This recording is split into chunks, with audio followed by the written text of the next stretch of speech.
Hey guys, it's Mr. Petrosino. This is the fourth lesson in your volume unit through Schoology. Today's lesson number 4 is the volume of spheres and hemispheres. Your objective today, I'm going to edit it just a little bit to cover just the essential part of the lesson. Students will be able to determine the volume of a sphere and hemisphere. So I'm going to update that a bit. You are not going to find any missing dimensions of a sphere, but we are going to use the formula volume equals 4/3 pi r to the third power. So first, the warm-up. The last figure that we learned how to find the volume of is a sphere. What are some real-life examples of spheres? So when you hear that word, what are some things you think of? Well, for me, I think of something like perhaps a soccer ball or a basketball, maybe a globe.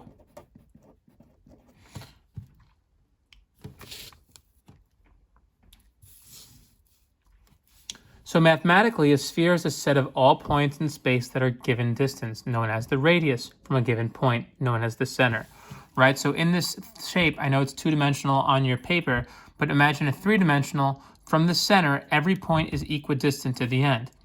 The volume V of a sphere is 4/3 the product of pi and the cube of the radius r. So 4/3 times pi times the radius to the third power. Here's the major difference outside of the fraction. We're raising now to the third power when we're talking about spheres. So my first example, compute the volume for the sphere shown below with a radius of 4 centimeters. Round your answer to the nearest centimeter. I know it's a little small here, but here I notice a radius is 4. And notice with spheres there isn't height, so we don't have to plug any other variable in. Our equation, volume equals 4/3 pi times radius to the third power. Again, since we don't have height, we're just plugging in r.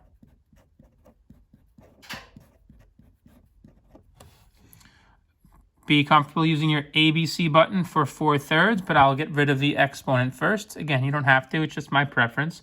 4 to the third power means 4 times 4 times 4, which is 64. When I multiply all those values together, again, the ABC button on your TI-30, it's going to look like this when you type in 4/3. If you don't have a TI-30, you can just do 4 divided by 3. So 4/3 times pi times 64 would give me 268.08. It's the nearest centimeter, so the nearest whole would just be 268 cubic centimeters. Again, it's still measured in cubic units because we are talking about volume. If you feel confident, I'd like you to try the next question on your own. Otherwise, again, you can just follow along with me. The average basketball has a diameter of 9.5 inches. What is the volume of the average basketball? Round your answer to the nearest tenths place. So I have a basketball. Again, I can only draw a two-dimensional circle, but nonetheless, let's imagine that it's three-dimensional, right? That looks a terrible picture, but I think you get the idea. My diameter here, so the entire distance across is 9.5. So to find my radius, I take 9.5 and divide it by 2. 9.5 divided by 2 is 4.75. Now that I know my radius, okay, we're given a basketball, so we don't have the word sphere here, but when we see the word ball for specifically basketball, let's assume it's a sphere, right? I don't want to say football because that's not a sphere.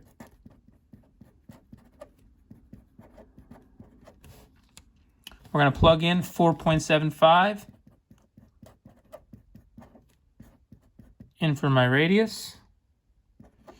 And this time, let's just plug it all into our calculator all at once. So again, I want to stress how it would look if you typed it into your calculator, since I don't have the calculator in front of you. Okay, so on a calculator, you would hit 4 ABC 3 pi or times pi, it's up to you, times parentheses 4.75 close parentheses caret symbol 3. Okay, and again, you can put the multiplication sign in between the 3 and the pi. It's going to follow order of operations for you. When I multiply all that together, I get 448 0.92. And it keeps going to the nearest 10th place. So my 10th place is the 9. The number after it is a 2, so it's less than 5.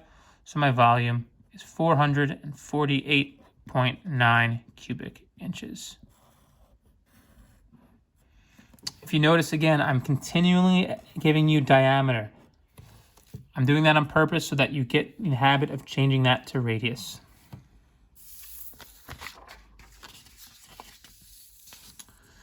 If you notice in the next page, we're actually going to skip where it says think, pair, share. Again, I'm not going to have you find the specific dimension of a sphere. That's really more of an extension. It's not something that you're required to know in 8th grade. You'll see that again at the high school. So the second part of today's lesson, very similar to what we just did, but instead of finding the volume of a sphere, we're going to find the volume of a hemisphere. So a circle separates a sphere into 2 congruent halves, each called a hemisphere, right? So the prefix hemi meaning half. To find the volume of a hemisphere, multiply the volume by the entire volume by 1/2. Well, typo there. Multiply the entire volume by 1/2. So find the volume of the hemisphere to the right. Round to the nearest, another typo, 10th. So our equation would be multiplying 1/2 times the volume of a sphere. The only difference here again is that I'm multiplying by half since it's half of a sphere. My radius is 5. So 1/2 times 4/3 times pi times 5 to the 3rd power. If you want to simplify your fraction, 1/2 times 4/3 is actually going to give you 2/3, right? Half of 4 is 2, so 2/3.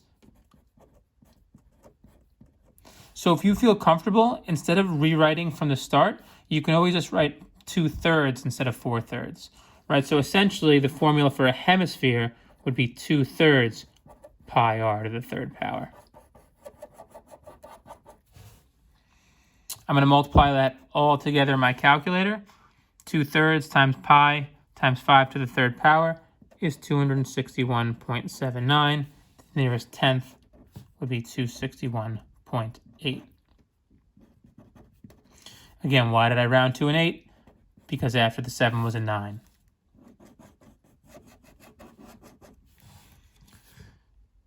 So looking at the next 2 questions, you've heard me say this multiple times now. If you feel confident, I'd recommend trying it on your own. Otherwise, you can follow along. Notice on the left, we have a sphere. And on the right, we have a hemisphere. So the volume equals 4/3 pi r to the 3rd power. This line is going all the way across, which shows that that's my diameter. So to find my radius, I divide 14.4 by 2. Plug in what I know.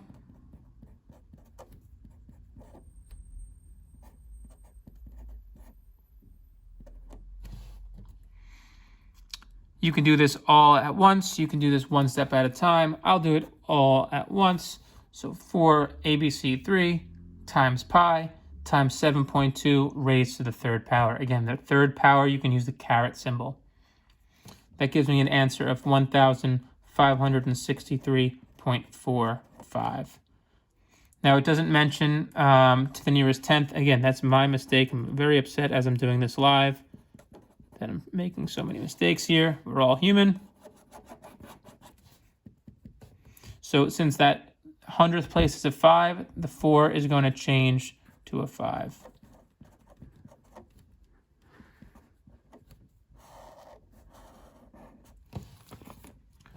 For the second one, since it's a hemisphere, okay, we're multiplying 1/2 times the formula for a sphere. Half times 4/3 gives me 2/3. Again, if you want to go right to this step, you're welcome to do so. My radius is 6.8. Notice this time the line's only going halfway the distance, so I don't have to change it.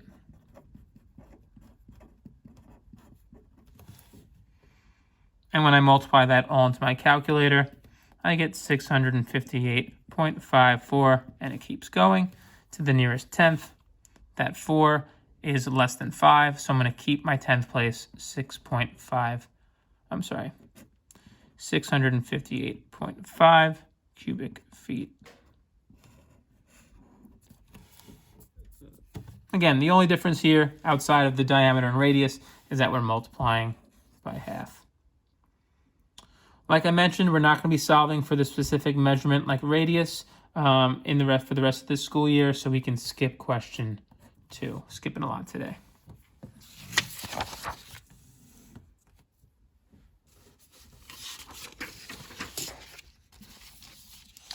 So on the back page, I know these say challenge questions, but these are definitely questions you could see on a future assessment. It's really very similar to what we were doing with composite figures, just we're now including spheres. So the question reads, 3 tennis balls are packaged in a box as shown below. The box is 12.1 centimeters long, 3.5 centimeters wide, and 3.5 centimeters tall. Each ball is 3.3 centimeters in diameter. What is the volume of the empty space in the box? Okay, so we have a lot of information here. Let's start off with the rectangular prism, because that's going to be a fast one. If you recall from the first lesson, the volume of a rectangular prism is length times width times height. So how much can fit inside that box? Well, if I multiply all of those values together,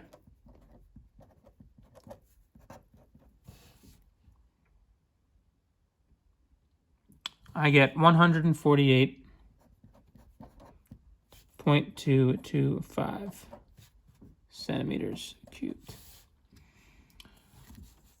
Let's do everything to the nearest tenth here. You guys would be killing me in class with all these typos and mistakes. So this is going to change to 148.2 cubic centimeters. So that's how many cubic centimeters can fit inside of the box. But I also have these 3 tennis balls. And again, it's not drawn to scale here, but I'm told that the diameter of each ball is 3.3. So if the diameter is 3.3,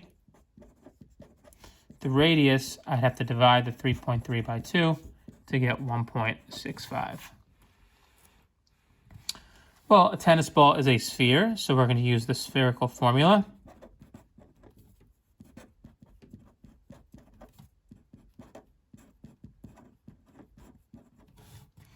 Four thirds pi times the radius to the third power.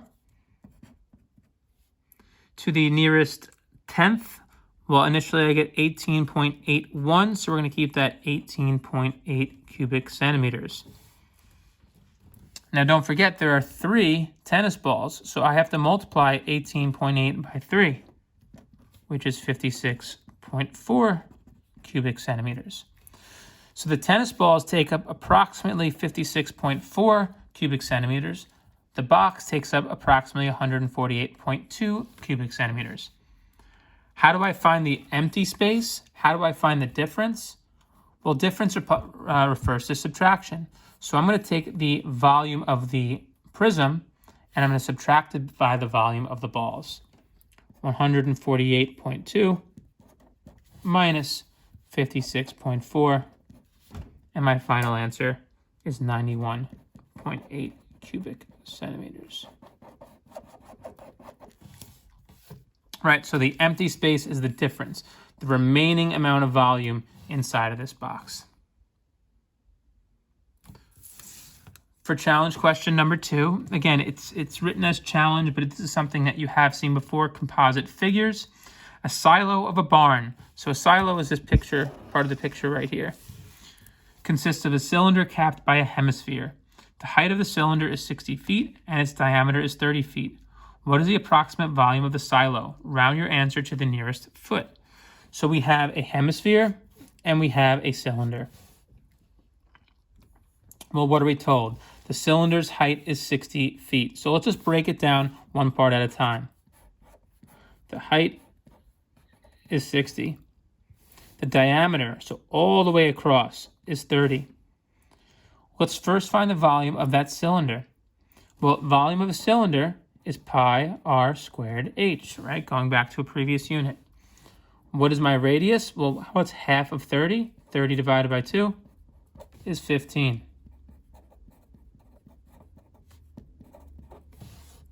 My height is 60.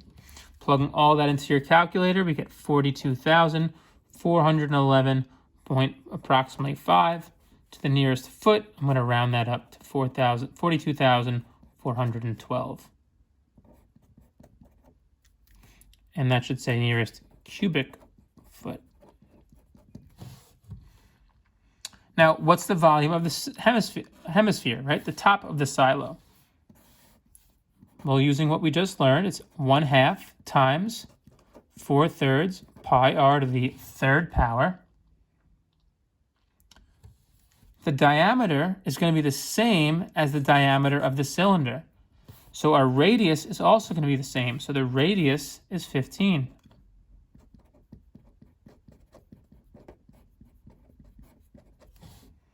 Half of 4/3 is 2/3.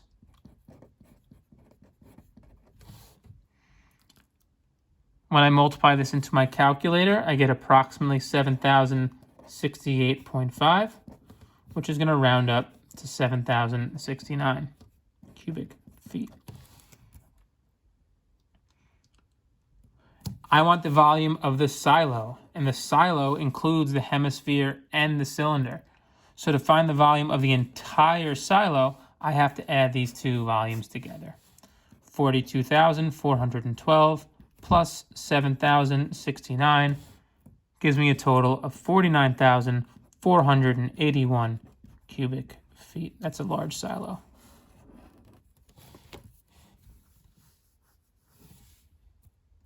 So the last question today, just putting it all together. A spherical stone, again, now we're just using it as an adjective. So spherical refers to it being a sphere. In the courtyard of a National Museum of Costa Rica has a diameter of 8 feet. Find the volume of the spherical stone. Round to the nearest tenth. So I have a sphere. I'm going to use my spherical formula. It does not say hemi, so you're just using the 4/3. I'm given diameter. That's the entire distance across. I want the radius, which is half the distance. So the radius is 8 divided by 2, which is 4. Plug in the radius of 4 into our formula. Again, 4 to the third power means 4 times 4 times 4. So 4 times 4 times 4 is 64. All right, 4 times 4 is 16. 16 times 4 is 64. Plugging that all in, I get approximately 268.08 to the nearest tenth. My tenth place is the 0. Since the 8 is 5 or greater, that's going to round up. So the volume of that sphere is approximately 268.1 cubic feet. So for homework, again, electronically, you're going to answer these questions. Again, please make sure you look at the online portion before you start the homework, because there are some questions that I may skip. For example, with this homework assignment, I am skipping question 2, but you will be doing letters A and B as well as number 3. All right, any questions, please contact me. I hope you guys are all doing well, and hopefully I get to see you soon.